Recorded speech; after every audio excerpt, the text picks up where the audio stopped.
Good morning, good morning, good morning, my brothers and sisters. Good morning, and welcome to another Good Morning Grief Devotion. It's your boy, Pastor Corey Allen Duncan Sr. Excited to lead you today in a very special way in today's Good Morning Grief Devotion. This is the daily grief devotion that is strategically designed to help you to navigate through your grief one day at a time. What is grief? I'm so glad you asked, my brothers and sisters. Grief, it is the natural, normal, necessary response to loss, change, and transition that results in the expressions of feelings and emotions. That grief is what you feel on the inside. Mourning is how you reveal it on the outside. Therefore, we don't suppress it, but we express it. We don't ignore it, but we explore it. We don't conceal it, but we reveal it. We don't lock it up, but we let it out. And that's why we shout good morning, because morning is a good thing. Morning is a good thing. Morning is a good thing. Morning is a good thing. Morning is the way to navigate through your grief journey, expressing outwardly what you're feeling inwardly. So we are thankful. We are grateful for this opportunity together to lead you today in a very special way in today's grief devotion. Today, my brothers and sisters, is day 295. We're going to talk about I yearn for touch. I yearn for touch. I forgot to download a thing. What's this lesson talking about on today? What we going to get into on today? What we talking about on today? I yearn for touch. I yearn for touch. All right, let's talk about it, y'all. After a significant loss, grieving people who are hugged, touched, and visited by friends and family report feeling comforted and supported. I may or may not consider myself a hugger, but even people who didn't think of themselves as huggy, touchy people before a loss may find themselves craving physical proximity and touch after a loss. People reported feeling comforted after loss. Something about touch that helps people to navigate through those losses. People reported feeling comforted. They reported feeling supported, right? Comforted, supported. Um, Hugs, touches, all of that type stuff. Even people who didn't think of themselves as huggy, touchy people before a loss may find themselves craving physical proximity after a loss. I think this is so very important to understand. One of the reasons why the pandemic was so hard on people is because people were in isolation. So when you're in isolation, there was no fellowship. There was no excuse me, there was no touch, there was no hugging, there was no none of that. People, people just in general, people crave interaction, right? There's a reason why some people don't like machines, right? They don't like the self checkout at the store. They want to see a person. That's why some people, as easy as it is today to do things, you can deposit your check with your phone, right? You could take a picture, you could deposit it with your phone. Some people don't like that. They want to go into the branch, they want to talk to the teller, they want to have a relationship with the teller, right? They want to go. Some people don't even like direct deposit. They want to get their check in their hand. They old school. I want my check in my hand, and I want to go inside the bank, and I want to talk to the teller and deposit it, because people crave interaction. People crave interaction. When it comes to grief, you're going through. People crave touch, right? A hug is comforting. It's very supporting. I remember one time, and it was I can't explain the whole story. I almost got into a fight at church, y'all. I'm gonna tell that story one day. I almost got into a fight at church, and it didn't happen. And this crazy. I almost got into a fight on church. It was Easter. It was Easter Sunday, y'all. It almost went down. It almost went down. I mean, yeah, it was very close to going down. I'm talking about I was in my stance and everything, and this was with the pastor, right? This was before church with the pastor. Long story. I have to do a story time one day. I was ready, like what we about to do, right? And long story short, It didn't go down, and very emotional moment and situation. And so, and believe it or not, it didn't go down. So I go out in the congregation and I start praying for him, right? And that's the honest to God truth. I said, Lord, it's Easter Sunday, this church is packed, and what just happened, this altercation, don't let it, affect him to where he can't minister appropriately this morning. This is a true story. And I started praying for the man after I started to knock him out.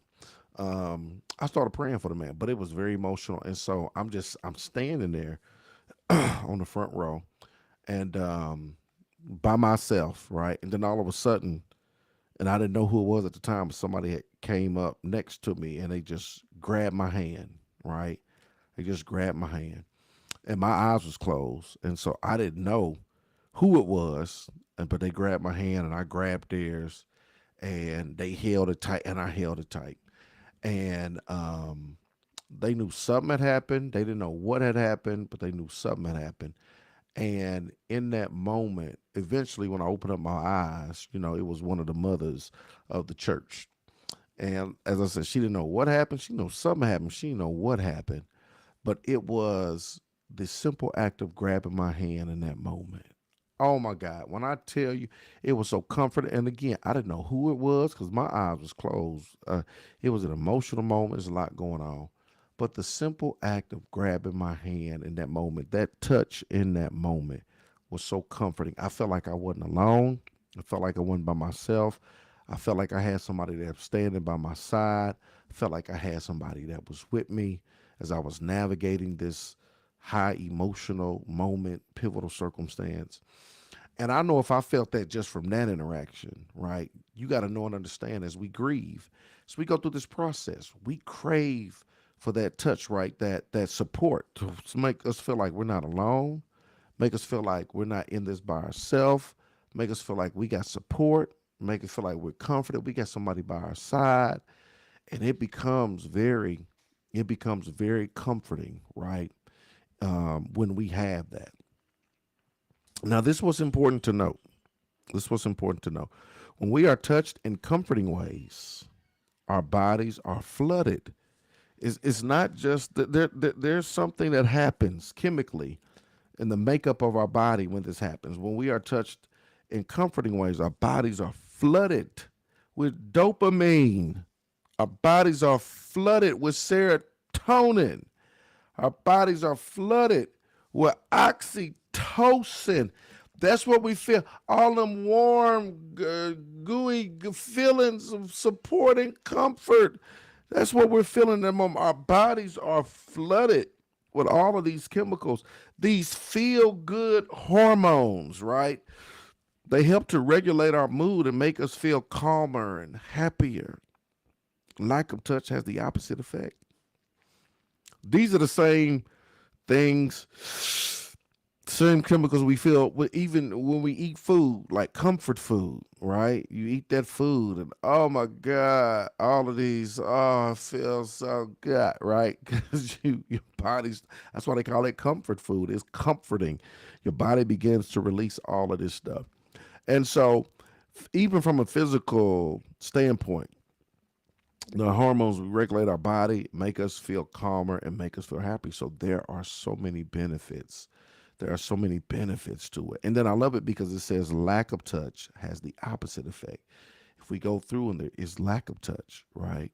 There's lack of touch, lack of touch. Sometimes Sundays, and I know people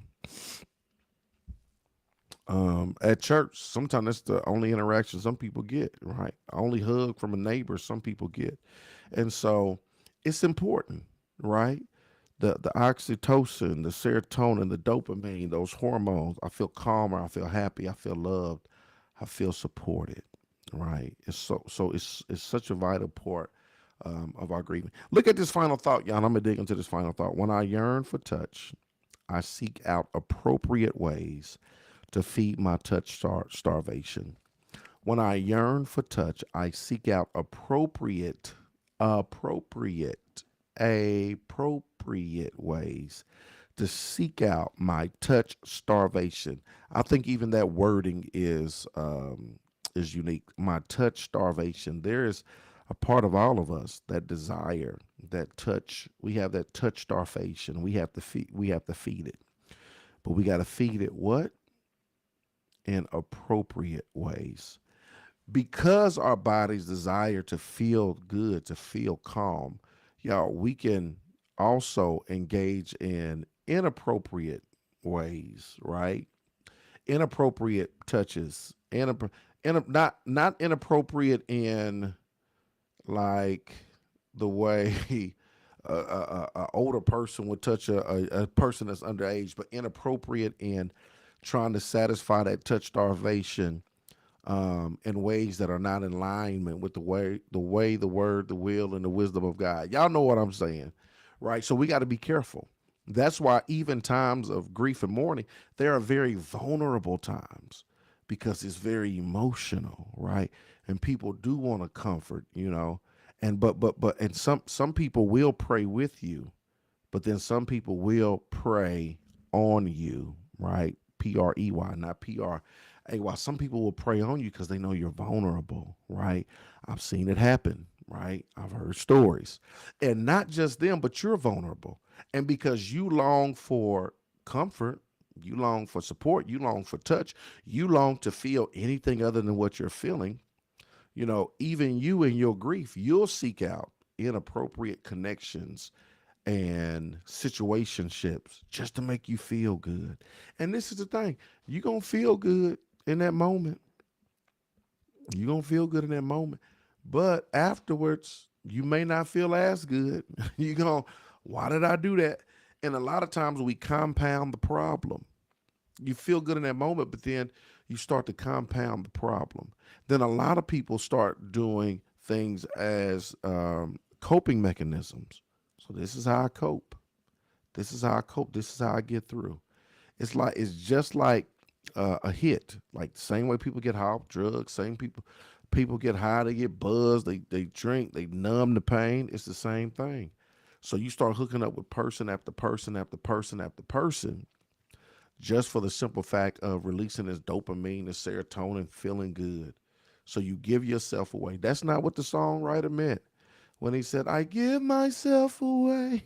That's not what the, that's not what the songwriter meant, right? And so that's not what he meant. And if you're not careful, you'll pick up an addiction. If you're not careful, you'll develop unhealthy coping mechanisms, right, in the form of seeking or fulfilling your touch starvation. So I hope that makes sense, y'all. Today is day 295. We talking about I yearn for touch. Questions. If y'all got questions, comments, let me know regarding this lesson. Y'all be quiet. I think this is real good, and I think it really helps us to get a clear understanding of ourselves and the things we desire or long for, or whatever the case may be. But yeah, yeah, let's fulfill that in positive ways. I appreciate y'all. I love y'all. I hope y'all have a marvelous Monday. Marvelous Monday. All right, no questions. Have a marvelous Monday. I'll see y'all tomorrow, same time, same place. Let's go.